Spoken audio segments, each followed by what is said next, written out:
judged by a foreign lens. And we will go in detail into that. But first, I want to welcome our guest today, Mr. Kunal Jain.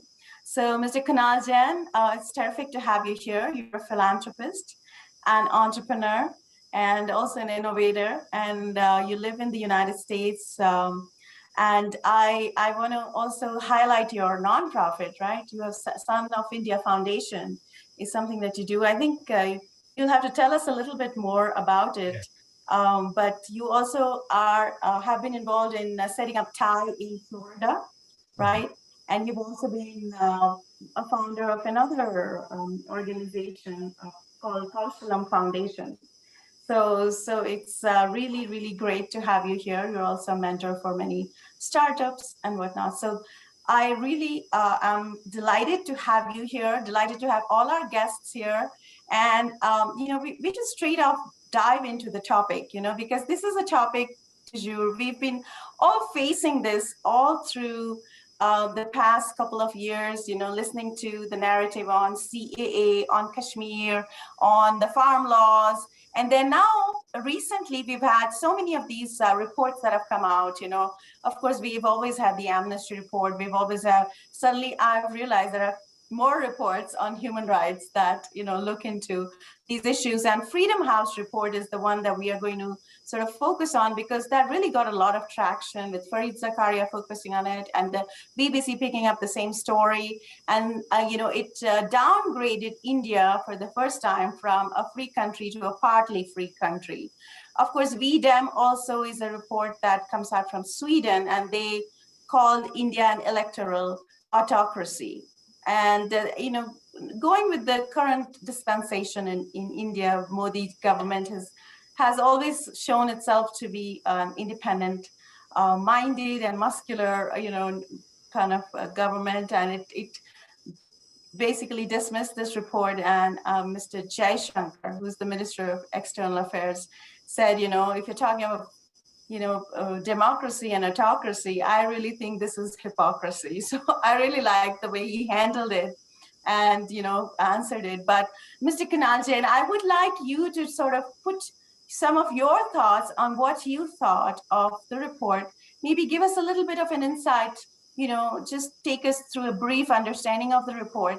And then we will go a little bit more detailed on the questions as we go along. Thank you, Richa ji. Thank you so much. And thank you, Rajiv ji, for organizing all of this. This is my first time in this group. So welcome and thank you, and namaste, everybody from Tampa Bay. I am now living in Tampa Bay for the last 18 years. My son has turned 18 and he just got selected into John Hopkins. He would be going to John Hopkins from next year in engineering program. So I was very glad. I wanted to share this information with you. I have been actually connected with India for last 20 years, and my connection with India was never broken. So I'm still an Indian, and we all are, and that's something which I feel very proud of. So whatever happens or whatever narrative we get from any foreign lens, whether it is America, UNO, Switzerland, UK. The way I look at those things is whatever narrative they are trying to give or they are trying to construct, whether it is good for Indians or not. I always try to look at it from the Indian lens, because it doesn't matter what narrative somebody gives. Russia doesn't care, China doesn't care, developed nations don't care. Why India should care? And being a developing country, we are still a developing nation. We should definitely do not discard this report. This report is fantastic. I'm telling you, I saw the report, I read the report before I was jumping on this call. Report was fantastic, but this report is based on purely the kind of outlook, experience, and the resources available to Freedom House. Their board, resources which are available to their staff, 150 board members, the wisdom which they carry together, all of this report is a reflection of their perspective. And this narrative, we all have to understand it. I'm not talking about whether it's good or bad, it's negative or positive. It's a fantastic report. I wish an Indian institutions like IIMs or IITs or JNU should publish these kind of reports. And then these reports would have the correct narrative which India wants to portray. So that's the first thing I wanted to say, that, I'm not one of those who's just discarding this report. I like the report. I like how they framed out all the questions. It's very logical. Now, definitely, India is not doing that bad what is reflected in media, that, from 71, we came down to 67 marks. But yes, the gap between a fully freedom country and a partly freedom country, that gap, we were on the margin until last year. And now we just dropped for 2 or 3 points and we fell into the category of poorly freedom. So that's what it is about. It's about the narrative. But this narrative is basically based on their wisdom, their experience, and it has nothing to do with the data or research. I don't know what is the source of their data. I could not find it on their website. I have been trying to find it. If somebody knows the source of their data, it would be fantastic. I don't know what's the source of data other than their own experience and their own perspective. So that's my first-hand kind of, answer to your question, what I think personally about this report. I absolutely think the report is fantastic, but it is the expression of their wisdom. It is not the expression of people or institutions which belongs to India or which are from India. So it's not a report coming out which we should, we should definitely care about the content of that report. Content is fantastic. We should have those things, but do we have it? Do we not have it? That's a subject, and that's what we are going to debate, I think. Thank you, Kunalji.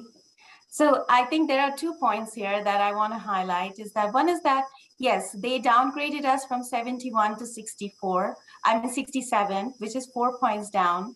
But I mean, they have done a slow downgradation since Modi ji came into power. So that is something to note. Second thing to note is that, well, not sure what their source of data is. Even I'm not aware of that. But they have separated Kashmir and given a separate report for Kashmir.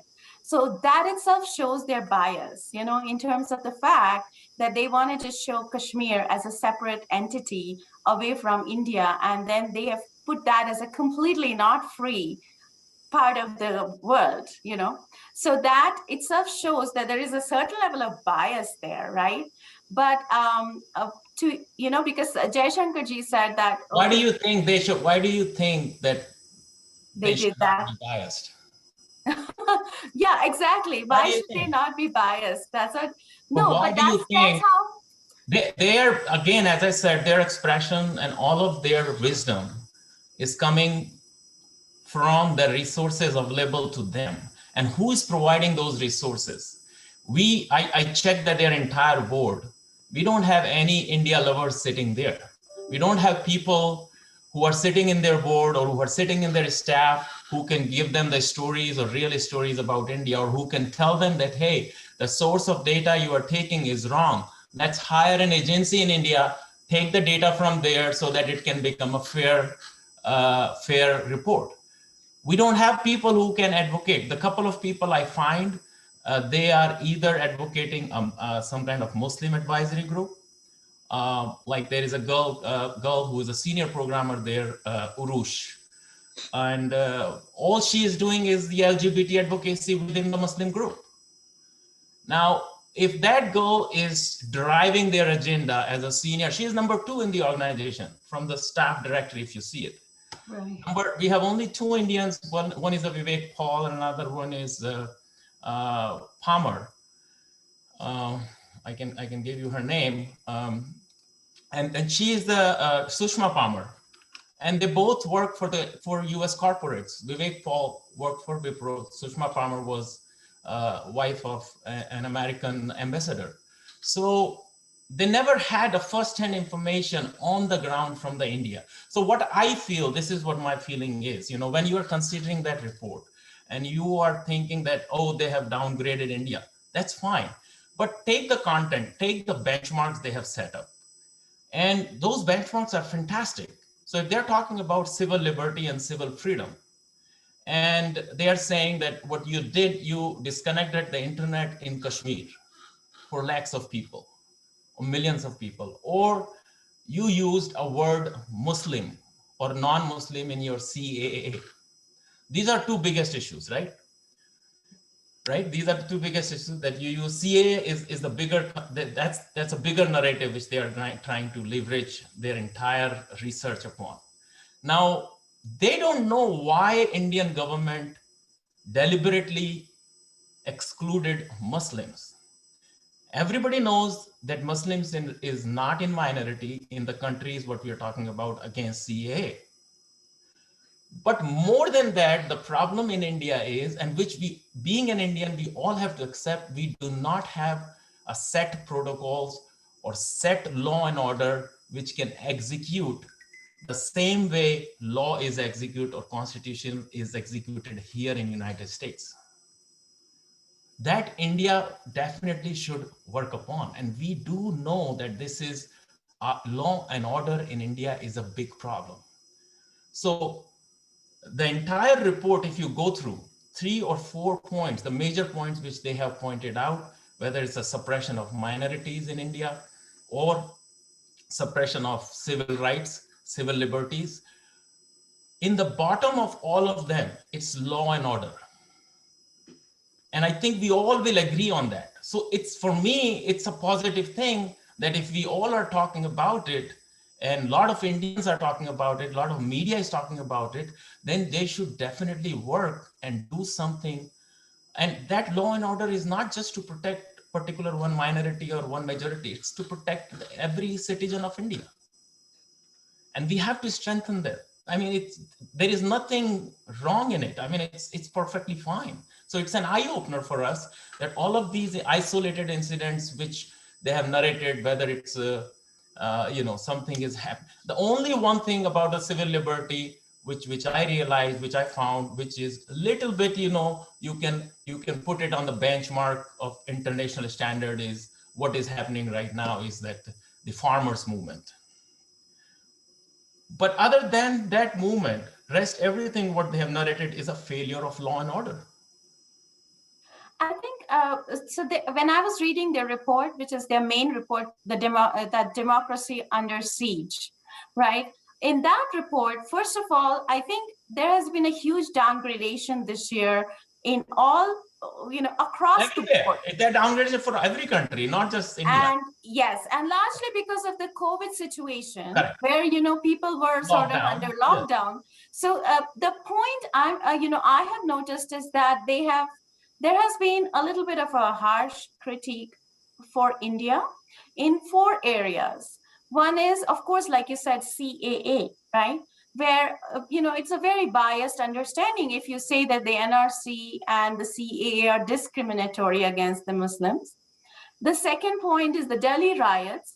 Again, there's a lot of misreporting on the Delhi riots. And as I think most people here know, that, a book by Monica, I forget her last name, but yeah, Monica G's report, a book was, suppressed, and it was not allowed to be published, right, by Bloomsbury. So the single one-sided narrative on the Delhi riots has been reported here and used here. And then, of course, they have criticized the Ram Mandir building, which again is a Supreme Court ordained, decision. It is not as if this government has done it. So that point, again, is very biased. And the fourth point is the migrant population, the transit of the migrant population from the urban areas to their own homes during COVID. I mean, that was not something that the government had decided to do. It just happened. And I think they were very well cared for, as most people have reported on the ground. But I think those are the 4 points that they have said that are the key reasons why they have felt. So again, if you go in the essence of all of those things, if you see whether it's law and order is a big problem. And I don't think so anybody amongst our group would disagree that yes, law and order is a problem in India. Freedom of expression is there, but people are not. So I'll quote you one quote, very good. This, I really like this quote from Sadhguru, and we all know who Sadhguru is. He says that the role of an education in a society is to enlarge the vision of a common person, not just giving a bookish knowledge. And that's where India is lacking right now. I think that when we talk about, we have graduates, we have super graduates, we have MAs, PhDs, doctors, everybody is there. But when we talk about absolutely ground level civic sense, whether you can drive your car in the same lane or not, can you stop on red light or not, we don't have that. And that's what drives craziness. And when that craziness becomes mob, it becomes out of control. And when it becomes out of control, it turns into a movement. And that's exactly what is happening, whether it is CAA or it is farmers movement, because it was all ignited with such a small, minor issue, which may not be like CAA. It's not even an issue. It was gone. People who got citizenship was only who came before 2014. It is not at all an issue. And it's a refugee law. Now, the problem, what happened is in India, they made an amendment in the citizenship law rather than introducing a refugee law. And I don't know why this goof up has happened. I mean, according to me, it should have been called a refugee law. Like we have a refugee law here in the United States, and it has its own, pros and cons, and nobody questions it because it does not affect the common citizens. But what they did is they gave, so luckily, actually, this time when I went to India, I got an opportunity to sit with Jain Sinhaji, son of Yashwant Sinhaji, and he's a very, very learned man. He lived in Boston, and I spent about a full day with him because my nephew works for him. So he came for the wedding and he stayed there for 2 days. So we had nothing else just to chit chat. And I was also with an opinion that CAA was kind of biased. But when he told me exactly what went under the Constitution and what exactly it is, he says the only difference is Muslims don't get automatic citizenship. Rest everything is same. Other Yes. Muslims are there, you Kunalji, can we have apply been for it. fighting this battle here for the past I more know, than a I year. know. And this is all just I can tell you education. the ins and out of CAA, like, Right. because CAA has been a big battle here. We just won in Chicago because, the fact of the matter is there is a huge political machinery, even in the United States, that is trying to malign India's name, right? And as you know, that, we've been fighting this battle across many states and many city councils where, they have tried to pass resolutions, right? And most of them Because have, they're not educated. It's basically the education level is very low. but there is a machinery that is working. We in Chicago, we even identified the people behind it. Council of Islamic and American Relationships is behind it. Okay, So we also have our own machinery which is counter-attacking it. So I think machinery is at both sides. They have it, we have it. It's both sides. But from the India perspective, what I'm trying to say is, so for Kunal, any foreign agency, I wanted to address this question. I think 2 or 3 people have written this. Law and order. There are 3 things that people have written. One is that law and order, is it first of all, is there a deterioration compared to, like, say, 4 years ago or something in the law and order? Is that a reason? That is there enough reason, first of all, to use law and order as a metric to malign India's democracy? And has there been a deterioration in the law and order situation in India? And I think there was one more just recent question about law and order, that is, this has happened all across the world, with the riots, BLM riots here, whatnot. So should you even be considering it, given the size of India's population? And I also know that Yogi ji has recently said that there's a lakh seats almost in the police department, which have not been filled in years and years and years. So it is not as if this has just happened this year. That is the point I think everyone here is also talking about, that law and order is it has been a concern in India for a long time that we don't have enough police for or manpower, That's it. we in the ratio of the population that we have. So that is not a new situation. But what is a new situation is the kind of agenda-based, programs that are going on around the world.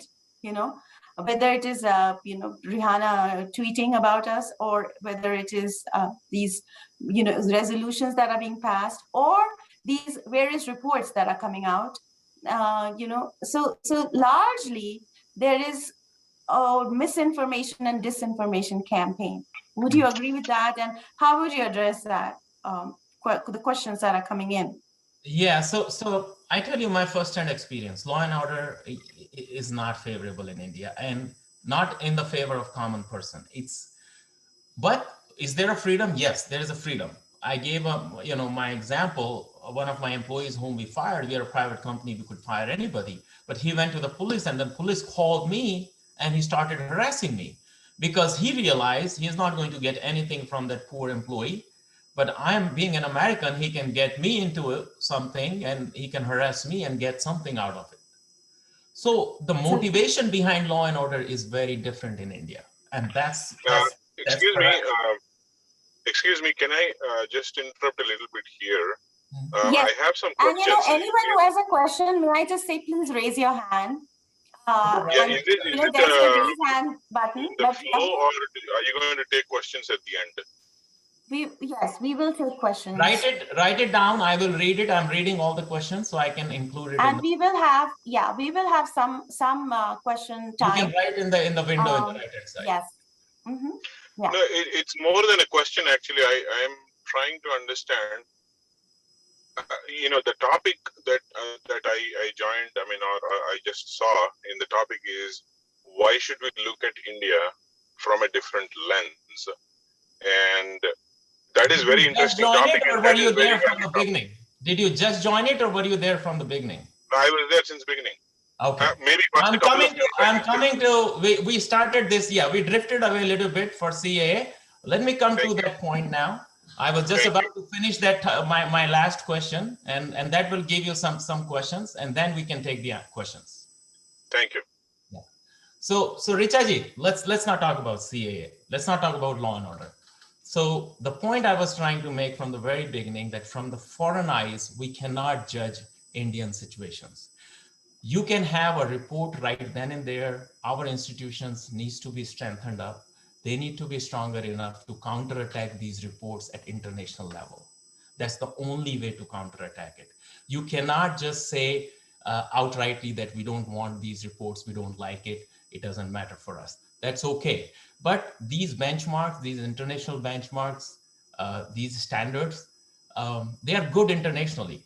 But if we follow it as a country, that depends whether we have those situations, what kind of situations we have in India. And that can only be possible from the Indian institutes or people from India, or who can come out strongly, or the media who can come out strongly and create that kind of narrative, which says that these reports are good, but you cannot judge India from that lens, because the resources, the differences on the ground situation, circumstances are very different in India. They are not, so like, just to give you an example, law and order is not same for me here in America, what we have in India. Similarly, like CAA law, we have a refugee law here in the United States for Mexicans, but where our president openly says about war and nobody condemns it. But there in India, we use Muslim word in that CAA, and it has become the whole Hippocratic thing. So international laws, everything is same, but situation and circumstances and resources are different in both the countries. And that's why we cannot judge India from the foreign lens.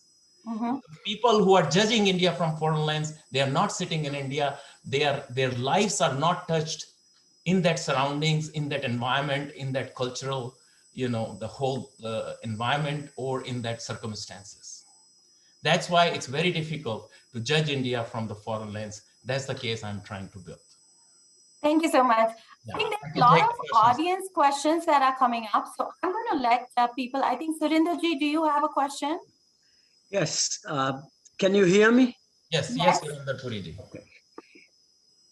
If you take their report seriously and make improvements, and next year they make another adverse report, what will you do? No, they don't make up the adverse reports. If you go through the report logically, these questions seems to be right questions. Uh, There is nothing wrong in these questions. The no, only thing but wrong is, and the only thing wrong is, it is not in the same context, what I'm saying, because we are not taking the same resources what we have available here in United States. We are not considering the same resources are available to Indian citizens or not. if I But show you a picture of sunrise and you tell me it is a picture of a sunset, how do you convince me that I am wrong, and how do I convince you that you are wrong? sir, sunset and sunrise is a natural thing. Yes, you can be confused about it. But No, when we but are I am talking telling you about that the But picture when we taken are is of a talking about sunrise. people, when we are talking about infrastructure, when we are talking about civil liberties, when we are talking about these situations, then it's a different thing. You cannot compare nature versus the things which are man-made. And as far as law and order is concerned, I think it has been on the up and up. I visit India. Things are much, much Oh, better it's improving. there. I'm not denying that fact that it's not improving, but still it needs a lot of improvement. No, if look, according to the uh, uh, World Bank or IMF report, 44 Indians come out of extreme poverty per minute. Okay, so that generally the situation is improving very, very fast. I That's have fantastic data. I If that have data is available at an international forum, just like Freedom House report, that's all I'm saying. We should do just it. like just like they view us, you should view the critic. What are their credentials? And are there do their credentials meet a uniform credential, or is it just one liberal That's exactly, group that Surinder does it? Puriji, I am saying that the people, their board, their staff, everything is questionable. I'm not denying that fact. All I am saying is, if you just talk about the content of that report, forget about everything else. I am talking. Now, in the See, content, there are words and there is a spirit behind those. Prime Minister Modi, when he was the chief minister, his visa was revoked. It was revoked because Dick Cheney and Bush administration, they were getting a lot of support from the evangelists and the Muslims. Surinder Puriji, who is stopping us to become the same advocacy organization to stop these negative forces? What Nobody is I'm stopping us. no, what I'm saying is we should take this, we should be concerned about it, we should not be worried about it, Absolutely. I'm because we are at the same point. Exactly. That's what exactly I'm saying. We should never disregard it, take it positive sense, and make our standards higher. Kunalji, I can say one thing, that it is only how recently will you that make all them these high? reports, including USCIRF, which is talking about religious freedom, there was a huge campaign that was trying to malign India for religious freedom, where Richa ji, tell we me, were why able don't to India no, have, we were why able don't to we get have, through that, and we were able to say that we were able to prove to them that India was not considered a country of particular concern, but there was a huge lobby there that was trying to malign we India. have our organizations also, right? Hindu American Foundation is there. There are probably 1,000 India Hindu organizations working Yes. against different kind of advocacy organizations who are against India. We are also having our own organizations. They are doing the same work. Jakaria is by birth, he is an Indian, right? And his job at CNN basically commands or drives him to write or do the things whatever they demand. I mean, now he has to make a decision whether he wants to love India as a country, or he wants to love his job at CNN. Right. So that's what I'm saying. It's a tough decision. Right. So And think there about was our one Indian more media. question. Let's forget about the American media. Out of Indian media, 70% or at least 60% media, they themselves criticizes Indian policies and Indian constitution and Indian things. Forget So about then you others. accept that there is media freedom there in India, Yeah, right? so we ourselves is doing it. We have media freedom, and yet this report Yeah. criticizes us for media freedom and autocracy. So then obviously, when you say that point, it can't, the report is not, it is a biased report in Report is some way. questionable, no doubt. That's exactly what I'm saying is the report, their research, everything is in the context and perspective of America or foreign. What I'm It's saying that is much. in Indian context, if you look at it, Please don't spend all the time on one yeah. question. Do I you have a expect question, much Mr. worse, Ben Deepak. Kedia? No, I don't right now, but I'm just saying, please don't spend all the time on one question. I have one question, Miss. I didn't notice the name. Richa, yeah, please go ahead. Yeah. So, see, the reports are coming for decades, and everyone is falling for those reports. Everyone is responding to. Well, probably so far, not many responses have come to those reports. But now, if we start responding to those reports, then it's a patch to the symptom. It's not the root cause. The root cause, you have to look at, follow the money and see where the money is coming from and produce your own report from a different lens, which is the core topic of today's discussion, if I'm right. Exactly. So Here you produce go. your own report. Don't even follow the report. Don't even respond to the report. Does China report? We have Does to China strengthen respond to our- the report? Does China respond to the report? Why I do we think even China, talking about it? Kishorji, No, I would let say me that tell you, China is a China doesn't need democratic to, country. let me tell you, China, Russia, they don't need to respond to the report because they have very strong institutions who are counter-attacking with their reports. Sir, We the don't have institution, those strong institutions at our I'm side. sorry to and that's- disagree. I Kishore, have a disagreement. I have a disagreement. Kishore is making an excellent point. They have strong institutions. How do they have those strong institutions? By producing their own report, by doing their own research, and by collecting their own statistics against all the countries, not against, but about all the countries, and produce your own report, which becomes the institutionalized effort, which is what you're talking about, which is what we all wish for. Yeah, absolutely. So how do we do that? That's the question I'm thinking. We need to come up with an idea. Strengthening our Just to add to Kishorji's point, I think Kishorji, you're absolutely right, bang on. We are right now, what we are doing even in this meeting is actually we are reacting. We should take the first movers advantage, have the data ready of everybody else. And, we cannot start digging the well when we feel thirsty. We got to keep that data ready. We have a huge NRI community in all these countries, both developed and developing, East, Australasia, in West and in the Americas. We should start having our people dig deeper and get the data right out of what's happening for us to keep it ready at our fingertips as and when required. And number two, we don't have to really respond to these things at all. I don't think it really matters. If Chicago takes, who cares? I don't care who talks about India, and I don't care. I don't even give. I don't think we as people should even care about it. No, you don't care, but these things You are concerned. We all are concerned citizens because we all have the same color of the skin. If we don't That's care, why we we are can't concerned. participate, And we are concerned, we are worried. Yes, this report, we expected that report should be a little bit more generous towards India, or they should have considered Indian resources and Indian data.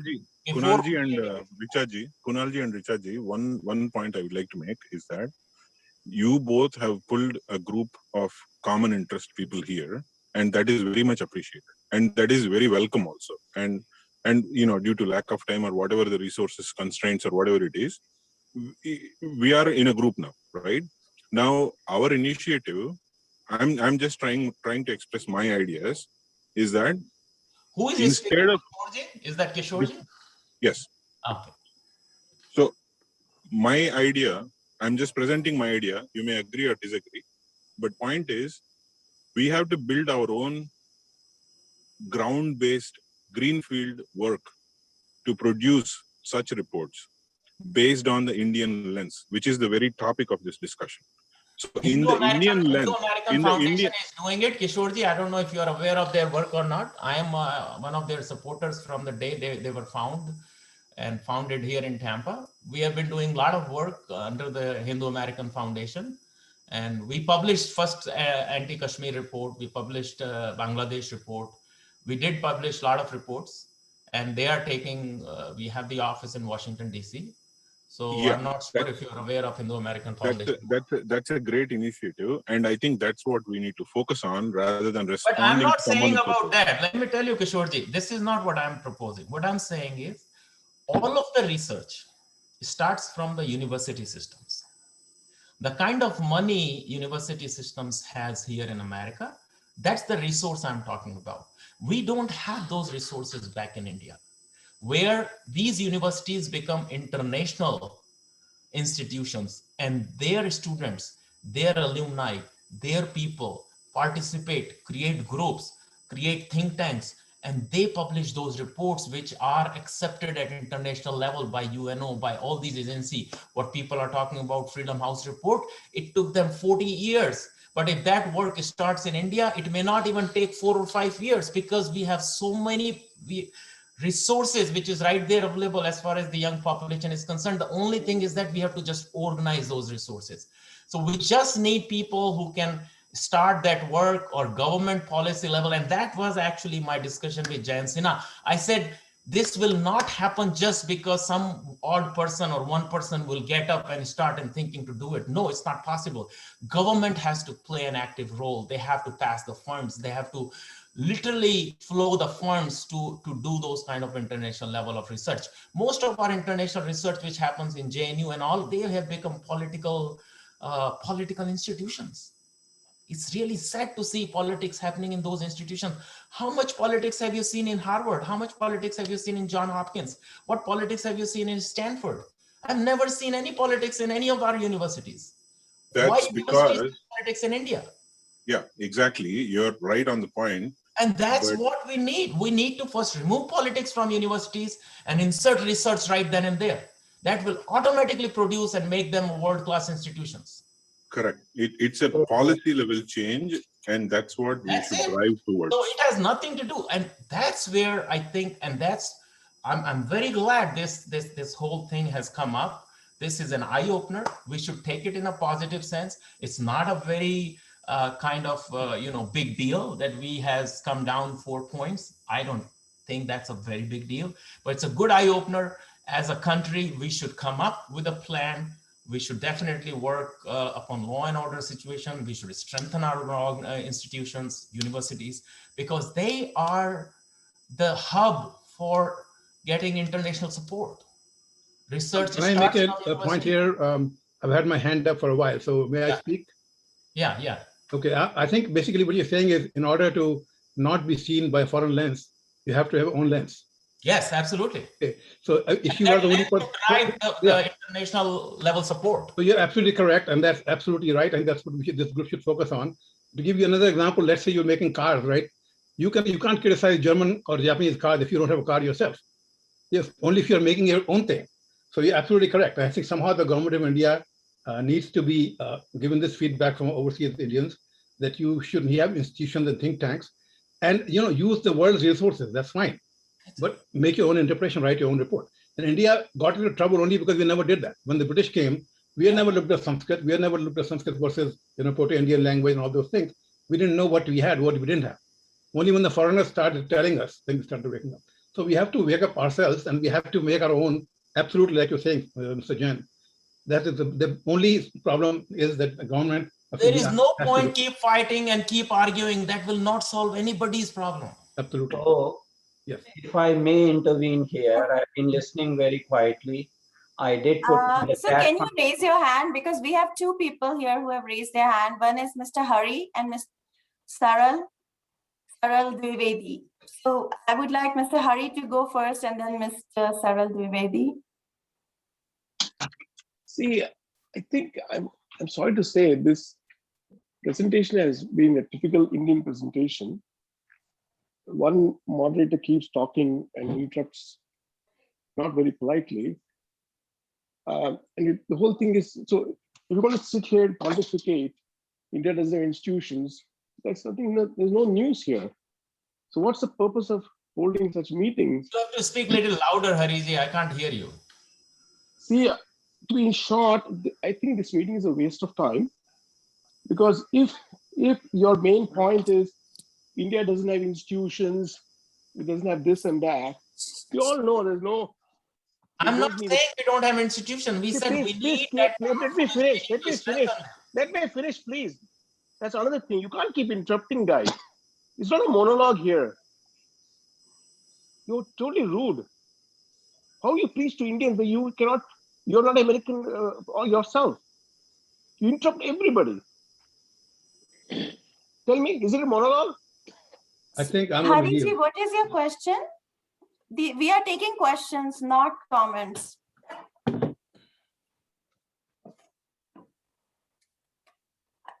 I think Mr. Chandrasekhar has a question. Saral Dwivedi is still here. Yeah, Saral, go ahead. Yeah, I have a couple of points here, because if you see the Jammu and Kashmir issue a couple of years back, the total turnout of electorate was just a 10 to 20%, but now it was more than 55%. So I think as per the democracy, it's going much higher, much upper way. But the way they presented their report, I don't know what's there. As Mr. Jain already told, he also don't know what is the parameter of that report. Yes, so I definitely don't agree what the report they have mentioned, and whatever they decrease the point. No. Saralji, for political, they have given us all the points. Yeah. Political, they did not demean us, or they did not. So I think politically, they raised our points. They said whatever happened in India politically is fantastic. The only 3 or 4 points was the suppression of minorities. That's the most important thing which they talked about. The second thing they talked about is the suppression of internet, and that happened basically after post Dhara 370. These are the only 2 points which they are primarily. Yes, sir. Sir, the main thing is the suppression of the minority is on the what parameters they were saying about. Means if they are saying about some lynching cases out of No. They did not talk about lynching. No. Yeah. They only talk about CAA. Number one. Okay. So CAA, where India has excluded Muslims. The Muslim. Okay. Yeah. Okay. So even the CAA, what India has done, it is done democratically. It is done the democratic way. Even the US also says we are not going to accept the Muslim of certain countries. Is that was undemocratic? What US was doing for some countries like Syria? So again, the point we are trying to say, we all are on the same page. Yeah. We are not debating here. We are not arguing. All we are saying is, from the report perspective, that lens is their lens.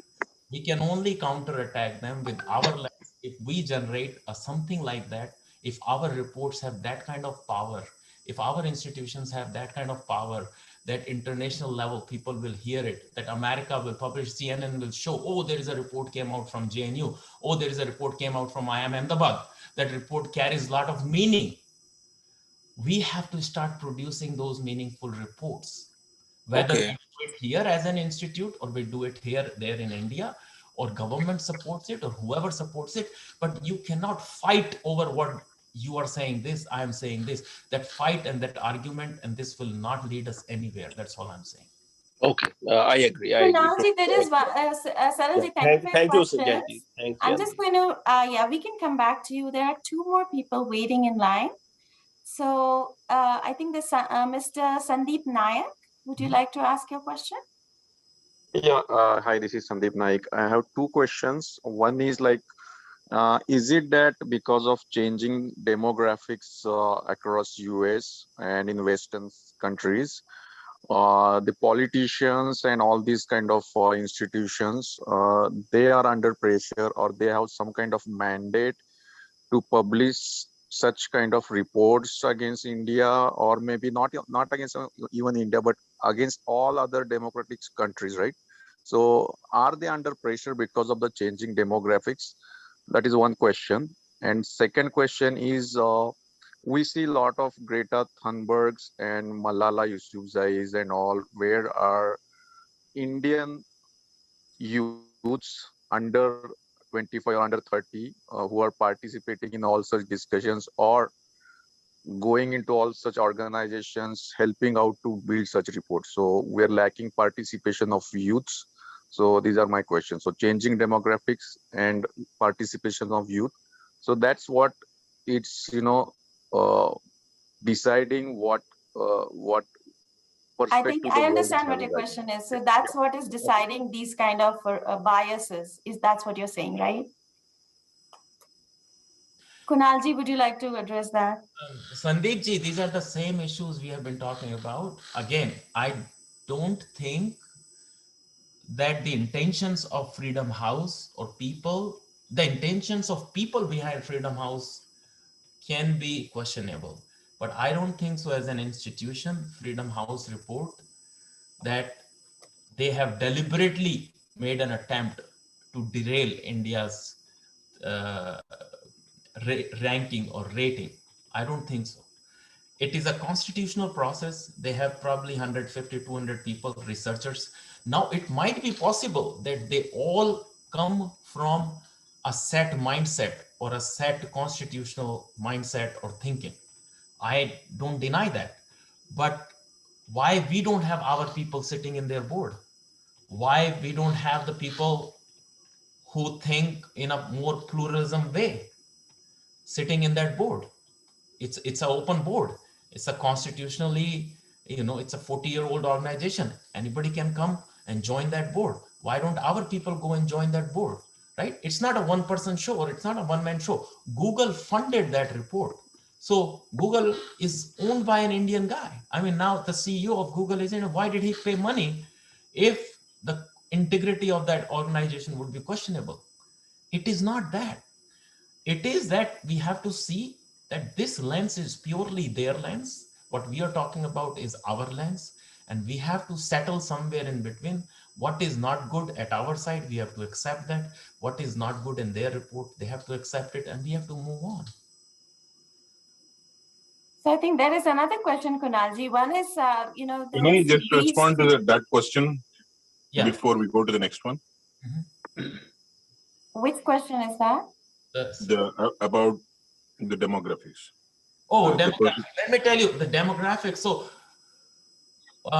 your question was that are they under the demographic pressure or any political pressure or something? I answered you, right? I don't think so that as an institution, Yeah, Freedom because House. these kind of attacks, have increased in the past decade, and I suspect that it is closely related with the changing demographics, and there is a pressure to the politicians because they also need to go to their electorate, right, and ask people for the vote. So Chain, that's I, what I'm saying. So people who are sitting in their staff, people who are sitting in their board, right?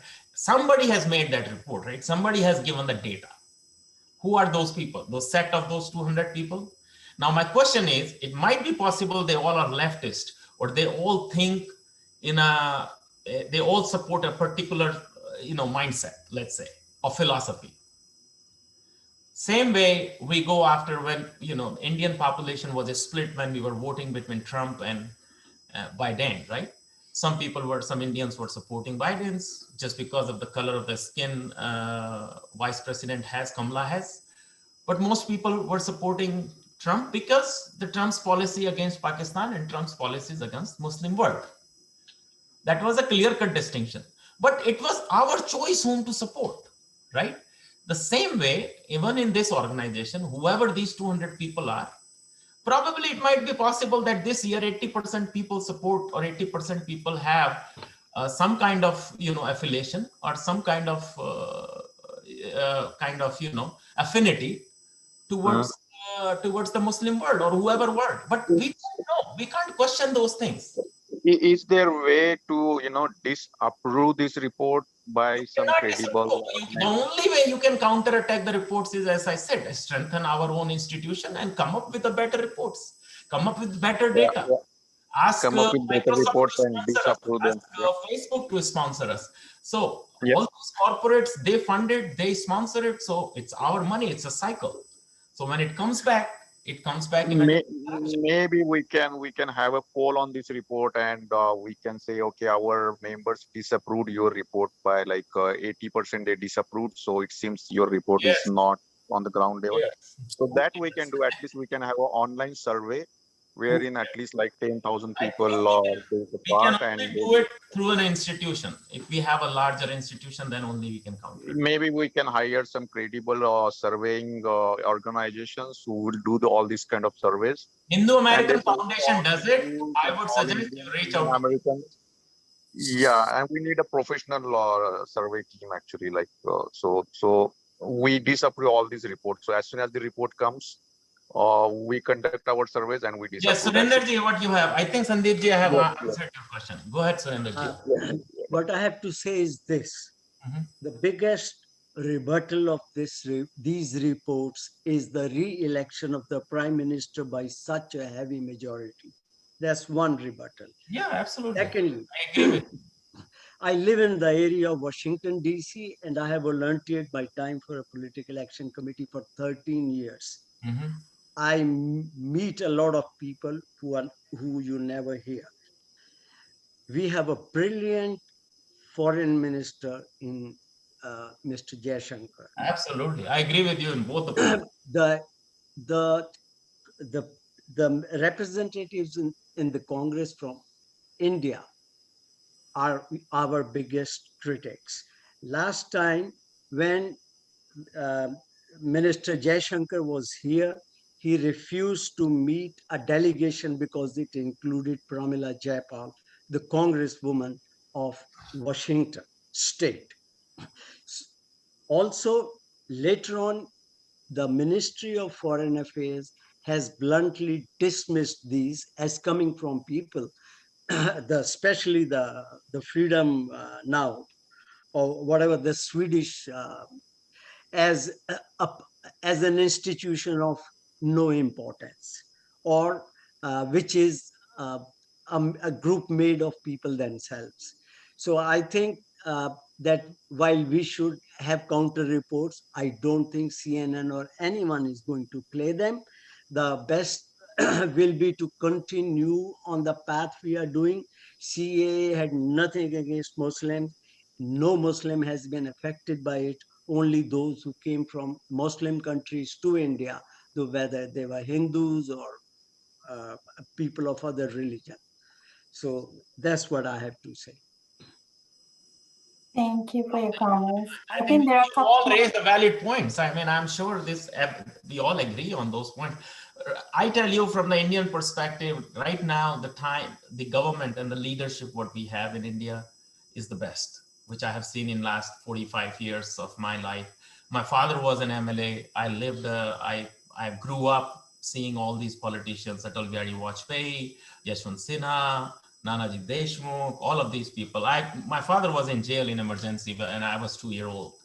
So I have seen all of that thing. And I think this is the best time for India to rise. And I'm sure they are doing something. I'm sure they're doing something to. But I think that the Indian government should improve their messaging to the people in India and to the world. Well, they are doing whatever the best they can do, but I think we really need to strengthen our institutions in India and law and order. We have a problem there. We have a problem there.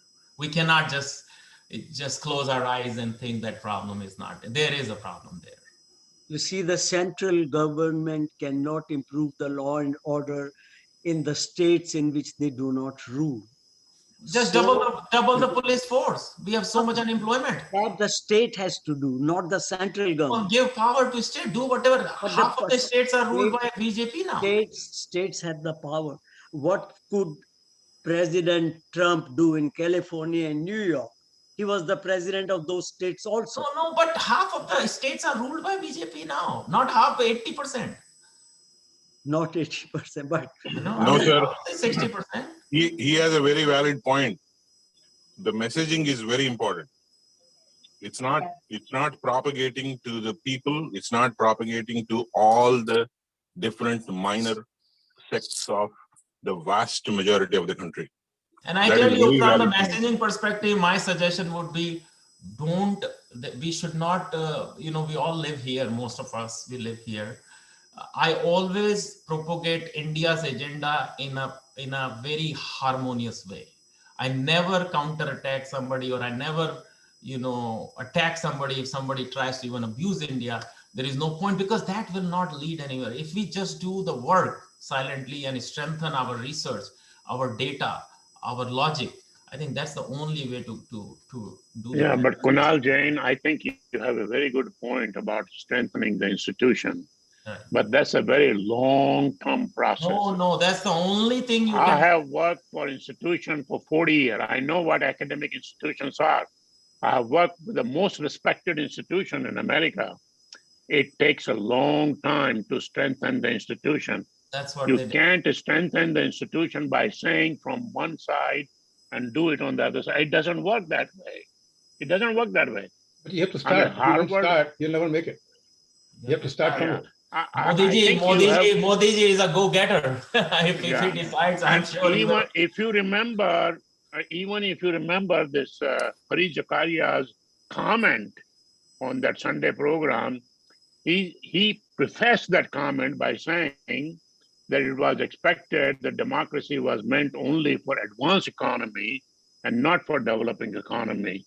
And India was one of the countries that was going to show that democracy is meant even for developing countries. That's what he said. And so I think the democracy is not exactly interpreted in the same way in America as it could be interpreted in India. And that's why Jaishankar says it's hypocrisy. And I think we have to take that comment in the right way. And so I respect what you are saying, that we need to report through JNU or IIM, a very good report. It will take a long time. I know these institutions. I have been Mr. Kedia, Mr. Kedia, just one action item. If government eliminate political activities from the institutions, it will happen like this. One decision. Well, just eliminate all political activities from Indian organizations, Indian institutes, whether college level, university level. One decision will change India. Kunalji, one disagreement there. That decision of taking out politics from the academic institutions is not going to help. We have to have the industry close relationships with the academic institutions. Industry will never come until political. These are not political. These are buffoons. These are gundas. What are you talking about? Whatever the politics happens in institute level, in university level, it's all. Sir Kunalji, I'm not trying to and make that's you why angry. corporates never wants to find, never associate themselves with them, because they ask for money, and that money goes into a different, there's no accounting for it. 73 Indian members of parliament wrote to President Obama when he was trying to reinstate the visa of Prime Minister Modi. Not to do it where the enemy is at home. These reports are made based on reports that are produced by India. All of these member of parliaments come from these institutions only. Yes. But and that's why I'm saying, could you just eliminate politics from the university system, they would become a research centers. These people, because the university system cannot be a political. Left those universities 30 years ago. We are all so much into politics without having studied in those universities. We know it, what kind of things we did politics in those centers. I think we have one more question. We'll take one more last question. I think Nilesh ji or Chandrasekhar, one of you has still not asked, right? Nilesh ji, want to ask a question? Oh, this is a beautiful, amazing conversation going on. Thank you for hosting this. So I want to make a couple of the points, and all of you are bringing up some amazing conversation here.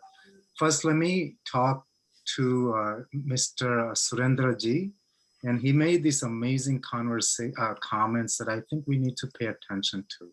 Something that our community in the US, so-called the NRI, the Indian community, we don't pay much of an attention of what Surendra ji just said. So he said that the foreign minister of India really didn't get the support from a lot of the Indian origin Congress people of our in the US Congress, as well as a lot of the Indian origin politicians in the US. And I think we often forget that a lot of these progressive left liberal politicians who are from Indian origin, when we try to put them against so-called the BJP type of ideology, they're going to disagree. If you look at the comparison between the BJP and the Republican from top to bottom, they're very similar ideology, right? National security, taxations, pro-business, pro-social, pro-religion, and all of that. If you look at the left-wing, progressive liberal in this country, in the US, they're not going to merge with the BJP. So often, even the one who are Indian origin people here in the United States, we tend to support a lot of these progressive end of our own people who are of the Indian origin because we think that they're part of us. We support them. And guess what? When it comes to an Indian issue, like we're facing, what we faced in February, March, we don't get their support. Why? Because they're not ideologically in line with the BJP principles. We forget that. So if you think that we are in line with a lot of the BJP type of ideology, principle, way of thinking, then our alignment is not with the progressive left wing, even though they may come from an Indian origin. We're not going to get support from them. Second thing is, thank you, Nilesh ji, for your comments. Do you have a question also? Yes. So my question is, well, there are no, you have already raised questions which are so legit, but sometimes we're looking at a lot of these institutional type of things, but like you're talking about media, how do we set up? I know Kunal ji said that we should have our own report, and maybe we can communicate with CNN or any of these media in the US to carry this report. I think they're not going to carry our report. Again, it goes back to the ideological differences. Same with Google CEO. He's not in the ideological, from a Google perspective, Yahoo, Google, Twitter, which are one of, a couple of these corporations are really against a lot of the Modi and BJP and what they're doing in India. So they're not going to carry some of our statements. I understand what you're saying, but all of these in the bottom, in the source of all of this opinion or all of this kind of all of this biasness they have in their mind about BJP, let's say, they think that BJP is extreme right-wing community. Okay. In the bottom, we don't have the data to support other than we are just speaking on these kind of fronts.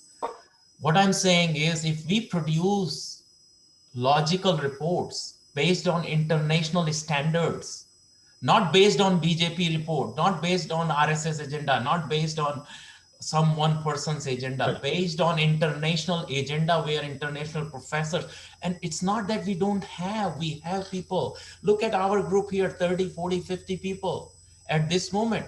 We all have our own wisdom. We all are living in this country. Somebody is Vijendraji is living for 41 years. Everybody has their own experience, wisdom. We all can contribute, but we don't have a platform to contribute. Yes. That's exactly I'm saying. If we create those platforms, whether it's CNN, whether it's, they all look for those data. They all look for new platforms. Right now, they don't have platform. All they have is a Freedom House for last 40 years. They have been publishing Freedom House. If there is some research house, if we create another Freedom House too, which will have exactly or better data, and we have better logic, there are 4 million Indians living in America. We can create amazing research group. But we need an institution, we need a platform funded by somebody. Chinese fund their students here in the United States just to come here, study and go back. We don't do that. We cannot. Kunalji, I totally Right. agree with you. I'll give you an example of what I did as a citizen. And I knew this back in, so I have a lot of experience with China. I worked there and know a lot of Yes, insight. so you know how And they are supporting their institutions. I so think, I well, want at to, this moment, I don't know how much time, Richaji, we have. So I think we have to wind up. Thank okay. you so much for all the one quick, comments. Yeah, and let him may I have just a share, quick may I comment. just share an example of what I'm doing? So Mhm. that supports what Kunalji is saying.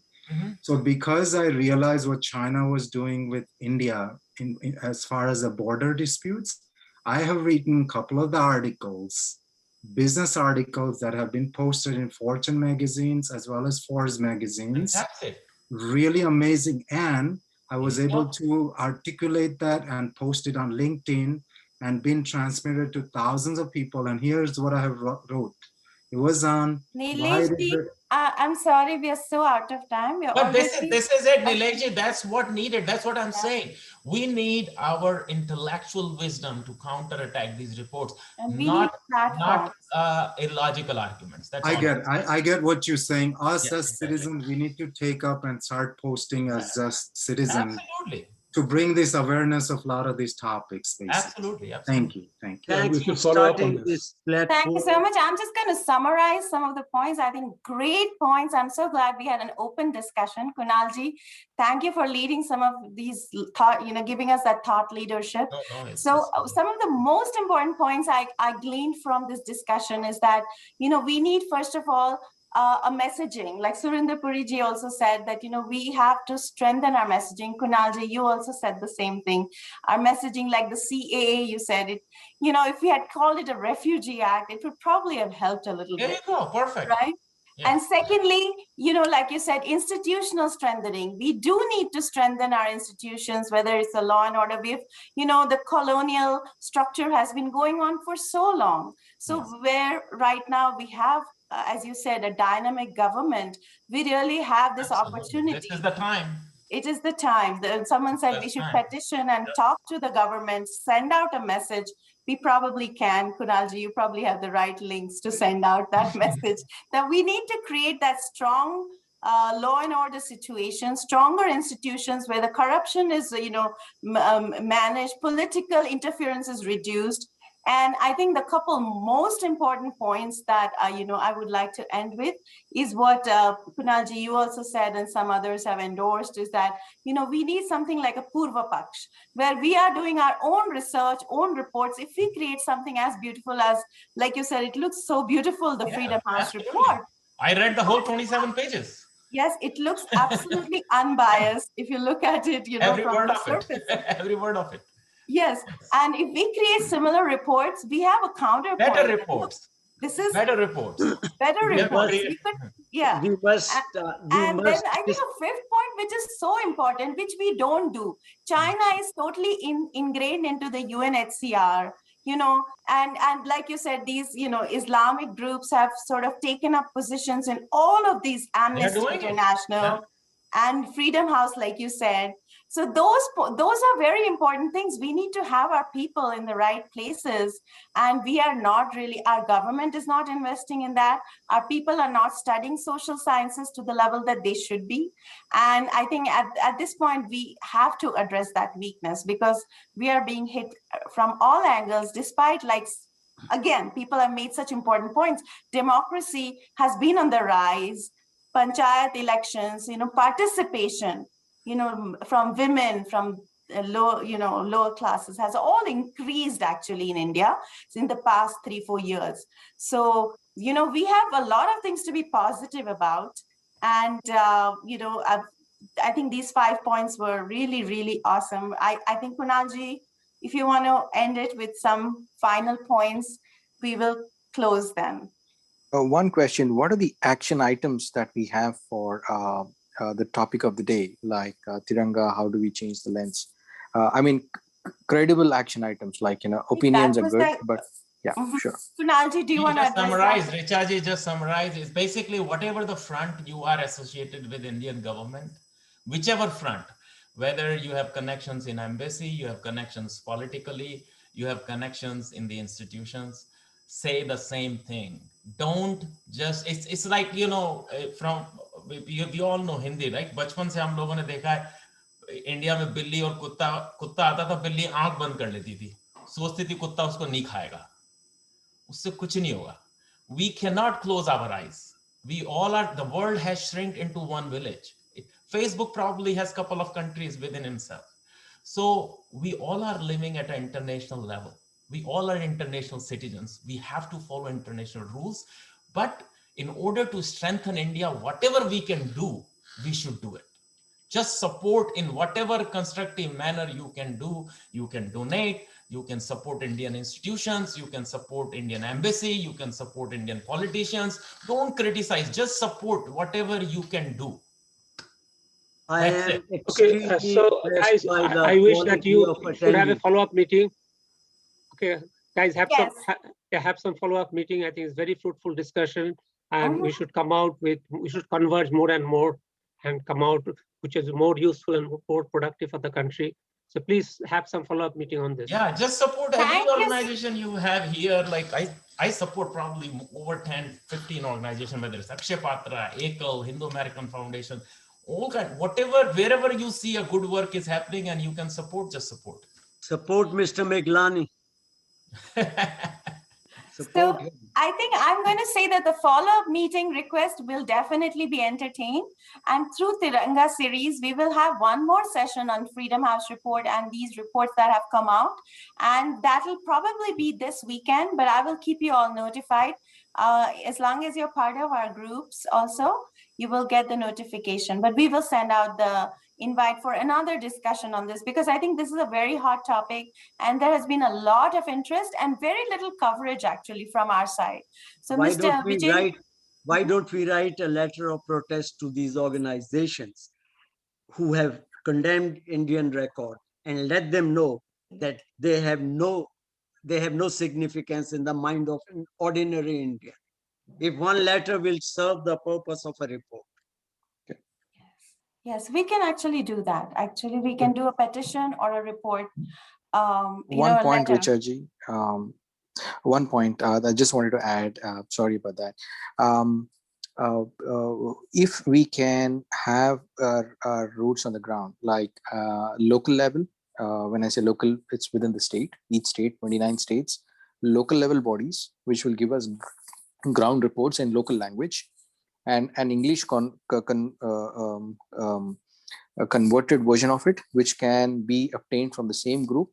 We need to have someone in the local language, because there are also people on the ground who do not understand English in India yet. Second is in English for catering to larger community, both national and international. So if we can have that focused groups, then I think then I know we have our eyes and ears on the ground. Mm-hmm. Absolutely. As I said, there are a lot of organizations already working in the similar direction. Just reach out to them. Like I have named 3 or 4. Hindu American Foundation is one.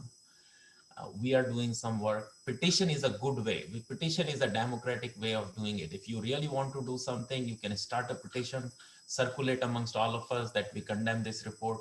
We don't like it. These are the points they did not consider. Do whatever you want. And probably it will have, we have 4 million Indians. You may get a 1 million easily who would be supporting it. And that would be a strong, powerful source to counterattack it. But as I said, there is no point. Yeah, I think we had a great discussion. Let's keep it going. We had an awesome discussion. Thank you so much, Kunalji. It was so wonderful. And some of those points that we got are, I think, it's a good churning, Yes, and yes. I think that is something we can start. We can do a little petition. We did that to US CIRF last year. Yeah. And at least, we had a conversation through, I think, HAF and Kohna. I work with Kohna also. Yeah. So we can definitely do something like that for this. And we'll Yeah. have one follow-up conversation on this as requested by everybody. So please look out for our invite on that. Thank you very much, everyone. I would suggest everybody to go through the reports, please. Read it. You will find a lot of interesting stuff. Yes, we will. Thank you. Thank you. Great quality of attendees. Yeah, good Yes. people. Great I quality. enjoyed it. Thank you, everybody. I enjoyed it. Absolutely. Thank you. Thank you. Thank you, Surinder.